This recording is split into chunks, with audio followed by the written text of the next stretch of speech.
talk about a couple topics we want to flow through. First and foremost, we talking about they saying daily marijuana could do some damage to your health now. We got to dig into exactly what they talking about. And they also saying that being single could take you to the grave faster than getting married. Don't that sound crazy? We about to talk about all that and popular topics, sports, and more. That's coming up. You kicking it with KC. Huh? Popular topics, pop tops that may or may not be talked about in the news from yours truly, KCMC, 10 plus years on the radio and whatnot. Let's get into it, man. This first topic is coming from finance.yahoo.com. This is saying those who use marijuana daily are about a third more likely to develop coronary artery disease than those who've never used a recreational drug, according to a new study. Now, those who use cannabis monthly did not show any increased risk of the artery disease, but they found that they also didn't include people that do edibles. This is just basically strictly smoking the cannabis right now. They're saying marijuana smoke, quote, contains many of the same toxins, irritants, and carcinogens found in cigarette smoke, a known contributor to heart disease, as well as cancer, end quote. Excuse me. Its effect on the cardiovascular system have yet to be studied because it's illegal on a federal level. So they're saying they're not getting any federal grants to actually check out the health disadvantages of marijuana. Now, this is my thing. That's true on the federal level.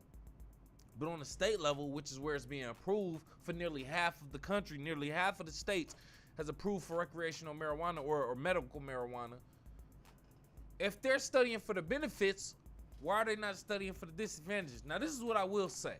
Anytime you're inhaling smoke, some type of flammable combustion, you are risking health problems. You are risking your health, I should say. Specifically your lungs. Anything that you're inhaling other than straight fresh air, you're probably doing damage to your lungs. You're probably literally slowly deteriorating your lungs. So yes, including smoke, marijuana, no matter how much they say it has health benefits. Now, this is coming from somebody who is a recreational marijuana user. But what I will say is, I know the risk of it ultimately, and they're saying this is saying now you're at risk of coronary artery disease. They're saying it causes fast heartbeat, sudden death. Now, I think they were going too extreme with this. This is coming from a 2017 article in the Journal of Thoracic Disease. Y'all doing too much with this. Sudden death with marijuana, I don't think I've ever recalled any story or news report that says someone died suddenly directly correlated with marijuana. Maybe there's some other factors included, other variables, but you can't say it was directly because of marijuana. I don't think we've seen that. No overdose of marijuana that I've seen yet. If you have the story, let me know. Go off in the live chat in or comments or call into the show, 313-466-4386. Other than that, I think they're just pushing a narrative. They're pushing a narrative to make it seem like this is bad. But trust me when I say, if you're smoking marijuana, inhaling the smoke, yes, you are damaging your lungs and putting your health at risk.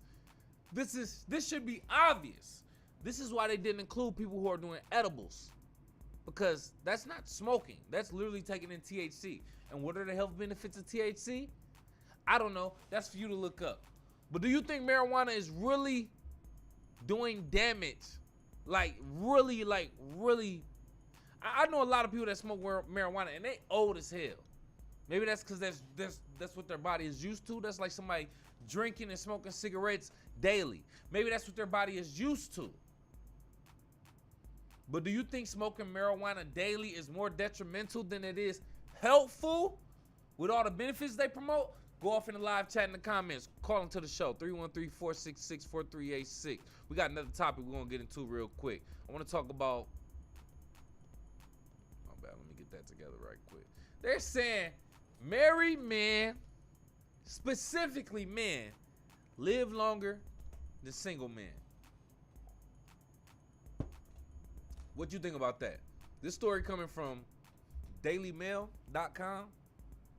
They're saying lifelong bachelors are more than twice as likely to die from heart failure within 5 years of diagnosis than a married man. Do you want to know why specifically? They're saying because you have a partner that helps monitor your health.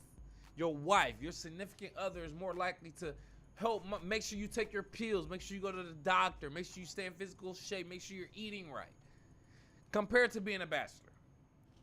More than twice, actually 2.2 times more than likely to die within 5 years of being diagnosed than men who are married, according to results and research.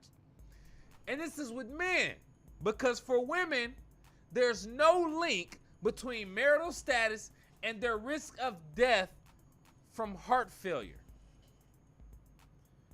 Keep in mind, heart disease, heart failure, one of the leading causes of death in the U.S. right before car accidents or something, if I'm not mistaken. So now y'all saying just because a man is single and don't have a woman there in his life to remind him that he's twice as likely to die from heart failure? Heart failure and heart attack, two different things. Or a heart attack is when your heart just immediately stops getting blood. Your heart stops, the circulation to the blood circulation stops instantly. Heart failure is when the heart as a muscle just starts to get weak over time, deteriorate, because of all the BS that you done ate, smoked, drank, that made your muscle weak. So now it's not pumping. It's too weak to pump. So that's heart failure. So listen, do I believe in this? I believe there's some truth to it because based on statistics, men don't go to the doctor like they're supposed to. But that depends on your circle. My circle, maybe that's just in general, but my circle, we go to the doctor. We check up on our health. If you feel something, you get it taken care of. I'm not about to play with nobody. I already know black men are, our life expectancy is damn near 10, 15, 20 years younger than the males. I mean, than the white man's. Or probably any other culture's male species. Point is, I'm paying attention to my health. Do I believe in this? Yeah, but not two times more than likely. If the doctor said, hey, you starting to have heart failure. If the doctor told a male who's single and a male who's married that, they're saying a man who's single is, you probably gonna die within 5 years compared to the man that's married. Man, get up out of here. I'm not married, but I'm not single. And I don't believe that. Not one bit. But let me know what you think. Go off in the live chat in the comments or call into the show. 313-466-4386. Let's switch it up, man. Let's talk about sports, baby. Hi. From the stands of a sports fan, my man's Pots and Pan.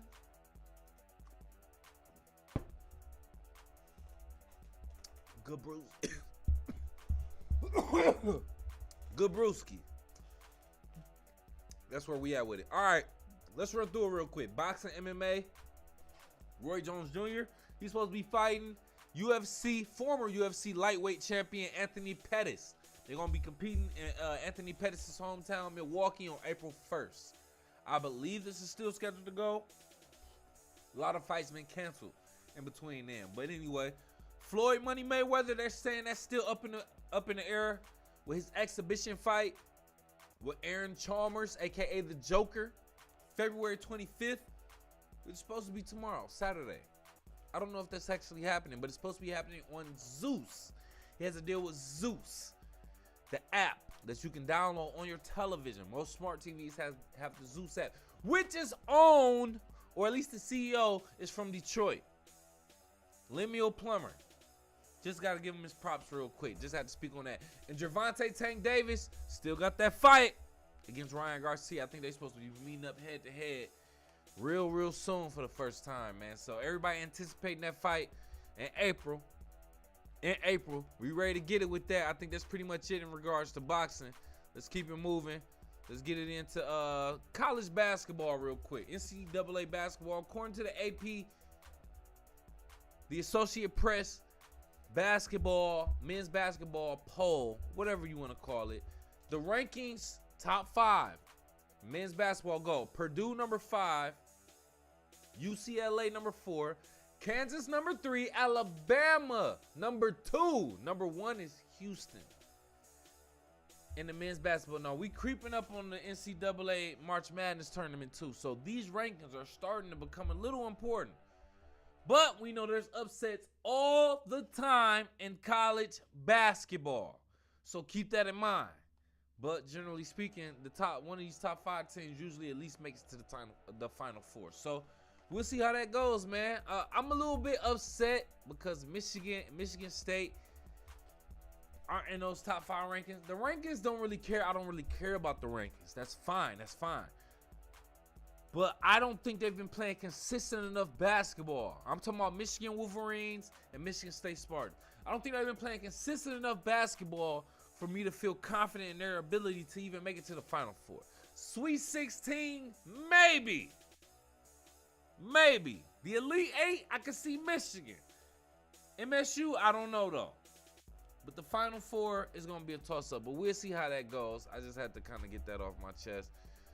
Speaking of off my chest, ain't got nothing to do with chest. USFL, though. If you're looking for some football, it's going to be coming back with USFL. That starts in April also. I've been keeping up with them, the Michigan Panthers, who play locally in Detroit at the Detroit Ford Field. Only headlines I've been seeing about them is that them tickets are cheap. They literally headline cheap. I might even go. I might take my family to go see the Michigan Panthers. We'll see. I don't know. Just because it's at Ford Field. But the season's starting up. They used to play all the games in Birmingham, Alabama. It was just one city.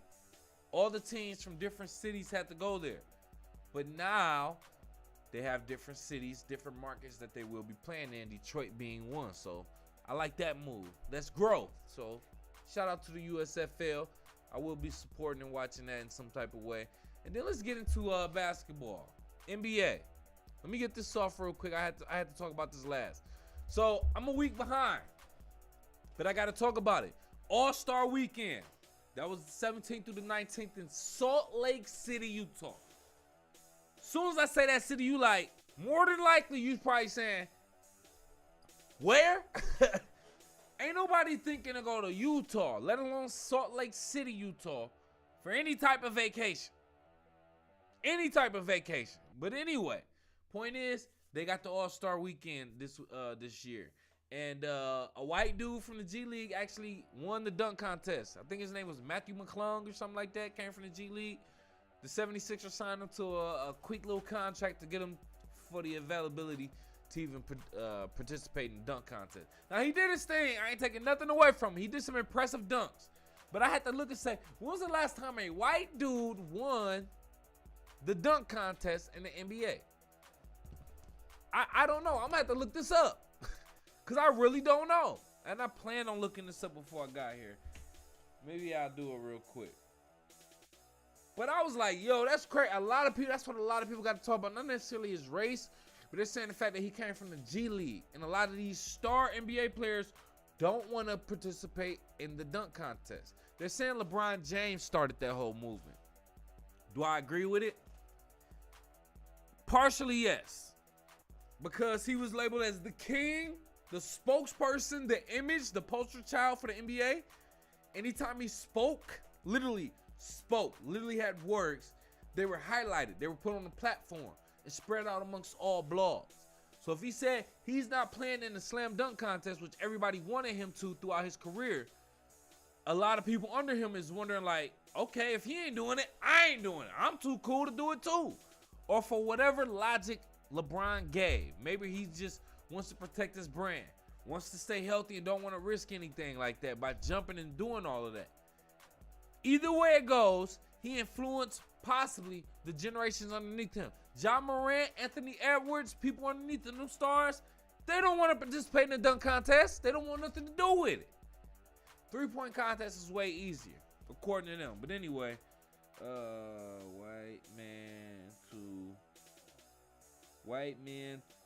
white men who won the dunk contest? We're going to see. Has a white guy ever won a dunk contest? Why are they saying Julius Erving? How many white guys won a dunk contest? They're saying Matthew McClung is the second white dude to win a dunk contest. I don't know how true that is, but I don't know too many white boys that won a dunk contest. That's what I'm saying. Like, for a white guy to come from the G League and win the dunk contest, let you know where the bar is. No shade, but that just lets you know. Stereotypically speaking, black men jump higher, run faster, more athletically built and capable. So that was crazy. But McClung, my man's went off though. I gotta give him his props though. No shade whatsoever. Mac McClung, Mac McClung. He won a dunk contest. Damian Lillard won a 3-point contest also. Some people say the All-Star, and I don't remember if I talked about this in the last episode, but some people say the All-Star game was weak. It ain't no real game. Jaylen Brown, Jason Tatum both went to play hard. I think Jason Tatum scored like the most points in All-Star game history or something like that. Or up there. Point is, do I think the All-Star game is what it used to be? Absolutely not. But that's me as the old school dude.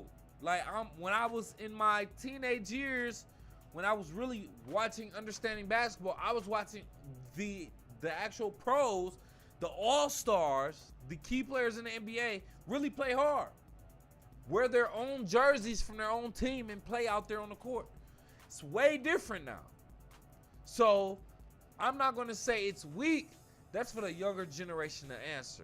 If you ask me personally, I think the NBA or any other leagues cater to like a younger audience, 18 to 24. 18 to 34. I'm like really just borderline outside of that. Speaking in years of age or whatever you want to call it. But anyway, I can't necessarily say whether it was good or bad. They score like 1,000 points, like 200 points, whatever the case may be. But anyway, speaking on a couple trades. So Kevin Love officially got traded from the Cleveland Cavaliers, which he's been there since forever, since LeBron has asked him to come there in like 2012 or 2016. He's been there since forever. Traded from the Minnesota Timberwolves. Now he's going to the Miami Heat, which I believe he's just playing his first game like this weekend or something like that. The Cleveland Cavaliers actually agreed to a buyout with his contract like last week Saturday. So now he's playing for the Heat. He's really been injured, so he hasn't played that much this season, but he's expected to contribute in some type of way. I don't remember what his average is or anything like that. But overall, it'd be nice. He's a veteran. What, like 15 years or something like that? I don't know, but he's 10 plus years. He's a veteran. He's injured. He's not going to contribute that much, but he can come in and play a little off the bench role every now and then. Unexpectedly. A lot of people are like, damn, I didn't know Kevin Love played for the Heat. I'm pretty sure a lot of people are going to say that. Especially during the playoffs. When the Heat go to the playoffs and he come off the bench. That's what a lot of people are going to say. But anyway, another big trade I got to speak about. Wait to the end for this. Russell Westbrook getting traded to the Clippers. Now I don't see any news article that says it's been official, but they say it's plans for him to get traded from Utah to the Clippers. Now he was traded from the Lakers to Utah, and I think Utah bought out his contract, so that made him a free agent, or however that works. I don't know. I'm just going off the reports allegedly. I don't know. But the point is, he was waived by the Utah Jazz on Monday, the 20th February. Averaging 15.9 points, basically 16 points, 7.5 assists, 6 rebounds. Over 52 games this season. He's playing his games. He's not sitting out. Averaging 16, damn near 8 assists, 16, 8, and 2. 16, 8, and 6. Mr. Triple-Double himself. only a few assists away and a few rebounds away from damn near still averaging that triple-double. He can give you what he needs. Allegedly going to the Clippers. Now, the Clippers are not ranked. No, I'm sorry. They're ranked number 4 in the West right now. In the West, ranks number 5, the Suns. Number 4, the Clippers. It was previously the Dallas Mavericks ranked number 4. They got kicked out, moved to number 6. And they have Kyrie Irving now. Kyrie Irving went to the Mavericks. We'll talk about that later.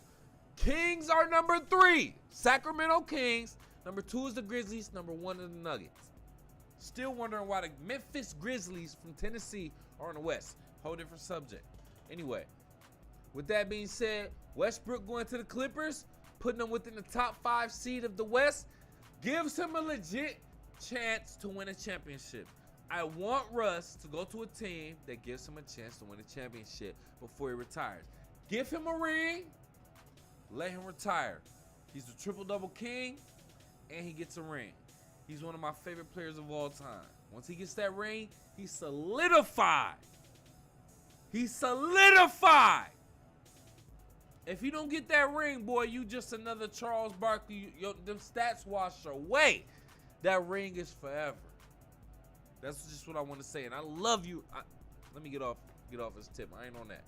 But anyway, in the Eastern Conference right now, number 5, Brooklyn Nets. Even though they lost Kevin Durant and Kyrie Irving, we'll see how long they maintain that. But they're still number 5 in the Eastern Conference, even though they lost Kyrie and Kevin Durant like early last week or something like that. Number 4, Cleveland Cavaliers.